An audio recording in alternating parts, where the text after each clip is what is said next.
And olsun xeyirlə göndərilənlərə və şiddətlə əsənlərə. And olsun Allahın əmrini yaydıqca yayanlara, haqqı nahaqdan ayırdıqca ayıranlara və zikri çatdıranlara, üzr diləmək və ya qorxutmaq üçün çatdıranlara, sizə vəd edilmiş qiyamət mütləq vaqe olacaqdır.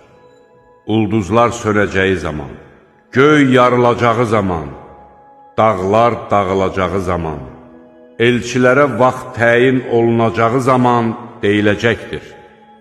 Bunlara verilmiş möhlət hansı günə qədərdir? Deyiləcəkdir. Ayırt etmə gününədək. Sən ayırt etmə gününün nə olduğunu bilirsənmi? Qiyaməti yalan sayanların o gün vay halına. Məyər biz ilk nəsilləri həlak etmədikmi? Sonrakıları da onlara qatacağıq. Biz günah sahibləri ilə belə davranırıq.